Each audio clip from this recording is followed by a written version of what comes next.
They're also letting me do a presentation. I don't know what they were thinking. So last year I did a presentation called Finding Out I'm Wonder Woman. And that presentation was all about the journey of discovering that my worthiness, our worthiness, doesn't come from outside of us. It is within us. It's always been within us and always will be within us. And this year, with the theme being strength, resilience, and perseverance, the thing that I kept going to, I had a necklace that actually had this on here, but it says that I love the woman I've become because I fought to become her. And that's what I kept coming back to with this idea of strength. And so I want to challenge everyone here to think about your definition of strength. I don't want to know what the Webster Dictionary definition is. I want to know your definition. Is anybody willing, this early in the day, to raise their hand and give us their definition of strength?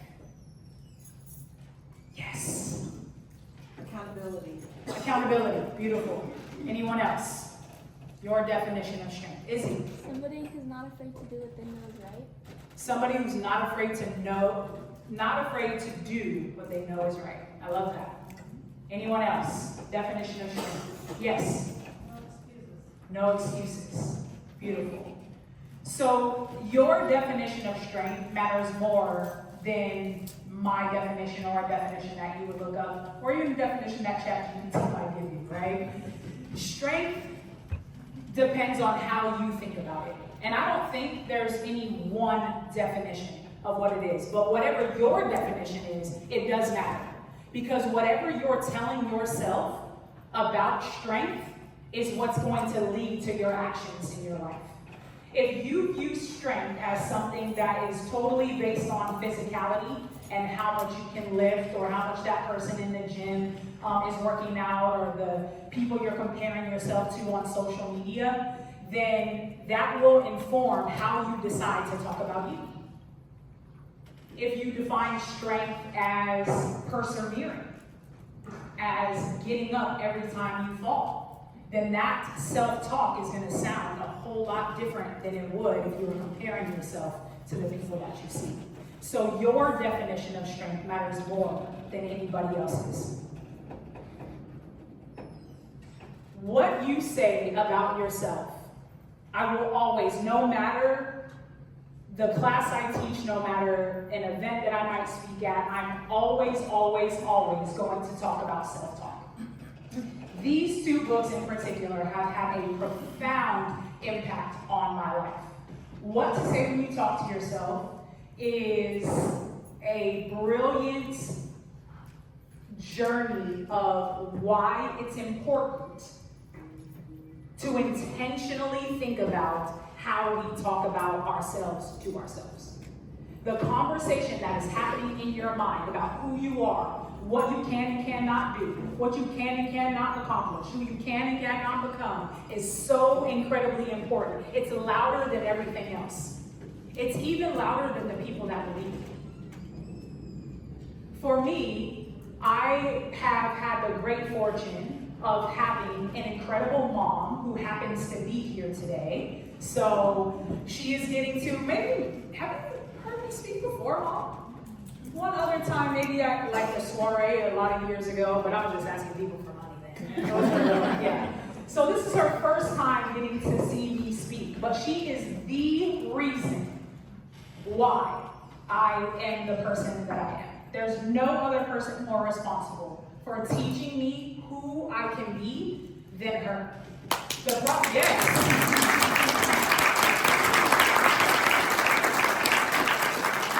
And even with all of that love and support that she's given me from the very beginning, I still lack self-esteem and self-confidence.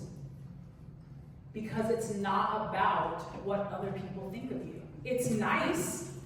We're fortunate to have other people who might believe in us and tell us how much they love us and support us. But at the end of the day, we're with ourselves 24/7. We're the ones who's thinking this and that about ourselves in here. And so if we don't intentionally work on that self-talk, then it doesn't matter how much support we get. We will still struggle with our belief and our worthiness if we don't pay attention to the conversations that are going on in our minds. So what to say when you talk to yourself is really, really wonderful. It was a great launching point for me to be able to increase my self-esteem and self-confidence throughout my life. It has been something I've always struggled with, but that book has been instrumental in me being able to become more of who I am meant to be in this world and to stand in my power and stand in my truth, because now intentionally I pay attention to what I say about me. And instead of that pendulum being swung as it was most of my life to the negative and comparing myself and I'm not enough and all of that, now that pendulum has been swung, and that book has been instrumental in that. Self-compassion goes with that. We are oftentimes more kind, loving, all of those types of things to other people than we are ourselves. We are our own biggest bully.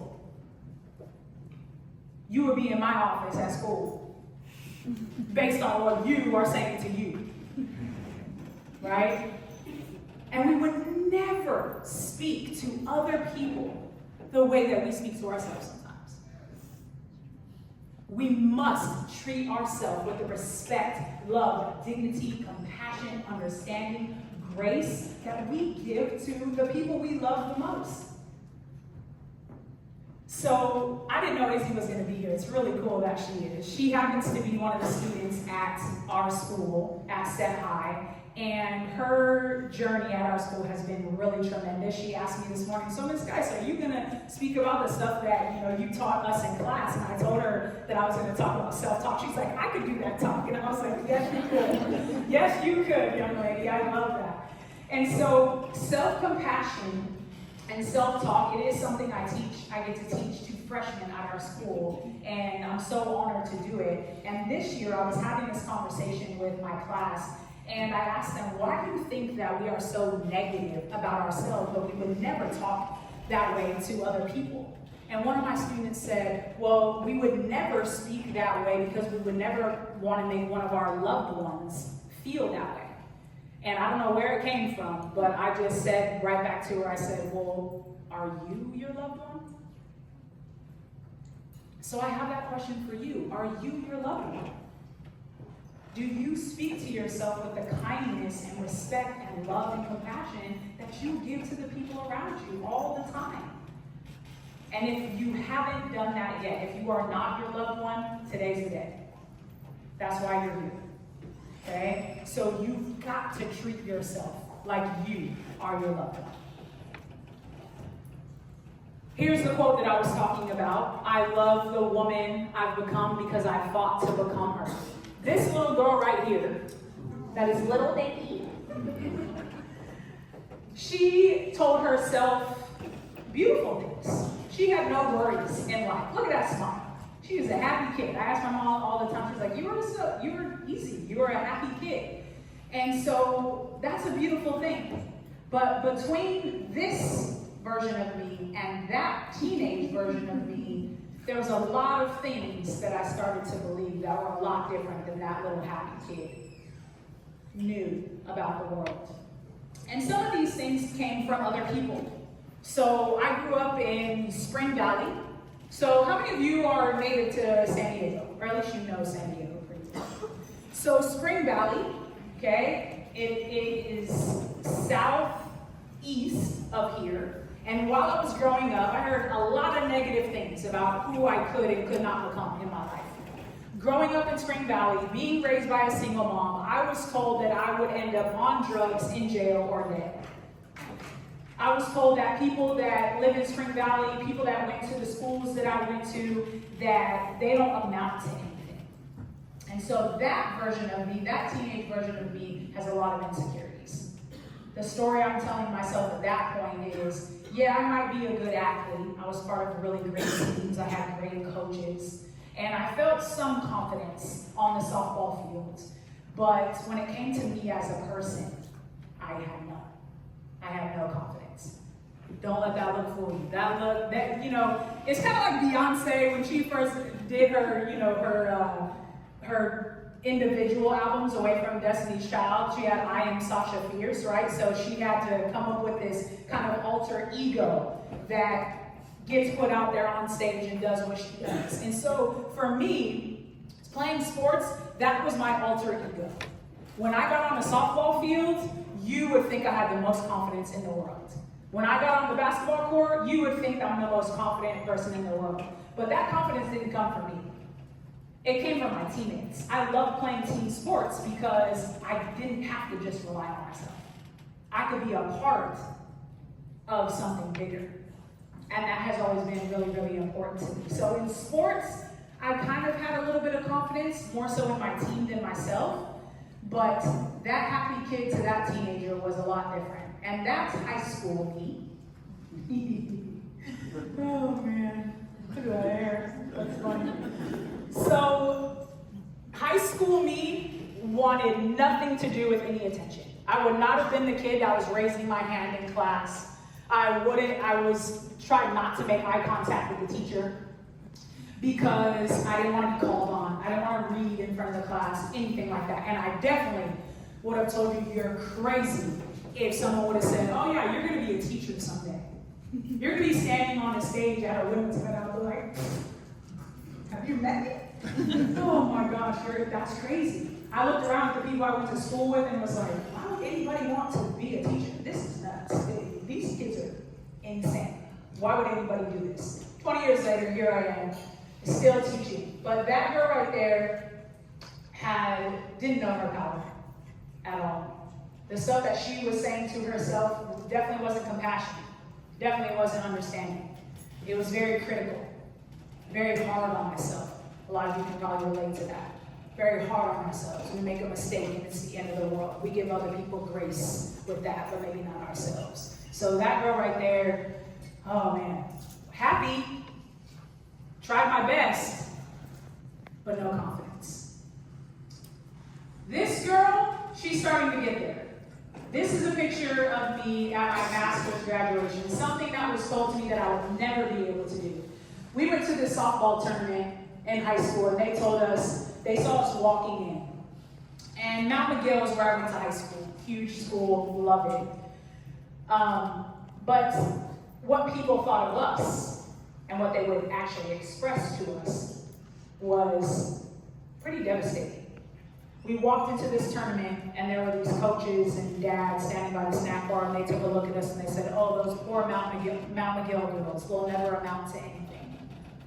And so when I see a picture like this of myself getting my master's degree, something that all of those people said I would never be able to do, all those people that told my mom, don't send her to this school, don't send her to that school, don't raise her here, she's not going to be able to make it.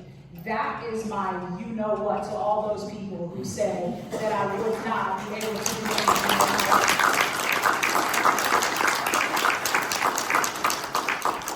That girl right there is just a hard worker.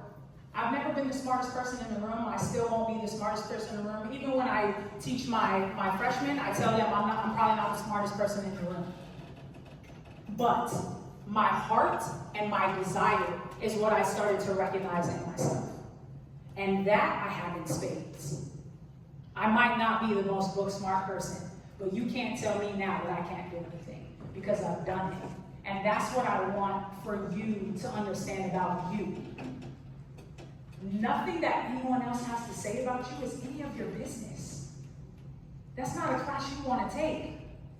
The class you want to take is self-compassion and self-love and empowerment and knowing that whatever it is that you want to do in your life, it can be done.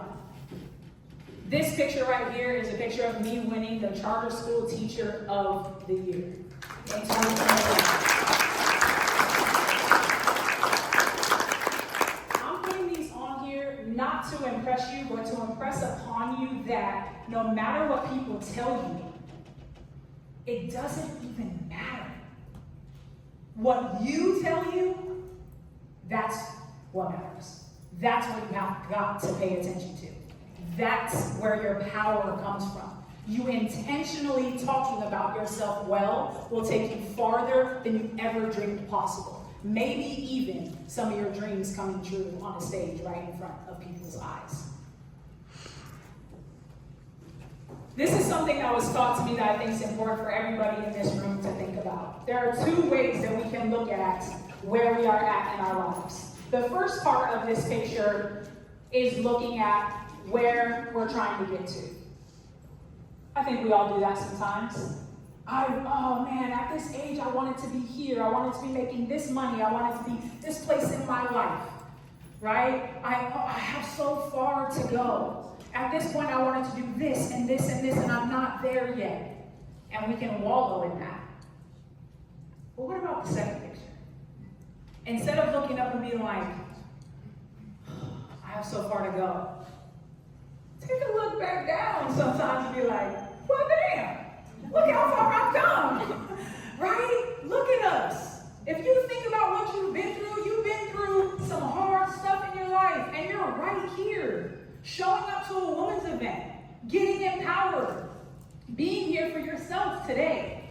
Don't forget to look at how far you've come. Yes, strive for everything else that you want in your life, but please take the time to look back and realize, I've done pretty good.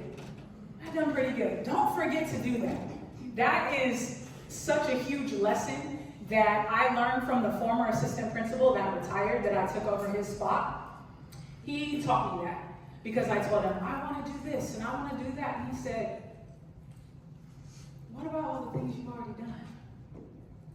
Don't forget to pat yourself on the back and give yourself a high five and give yourself some love. Seriously, we don't get taught that. I didn't get taught that growing up. And I would be willing to venture that most of us in the room, maybe even all of us, weren't taught to do that growing up either. Especially women. Especially us.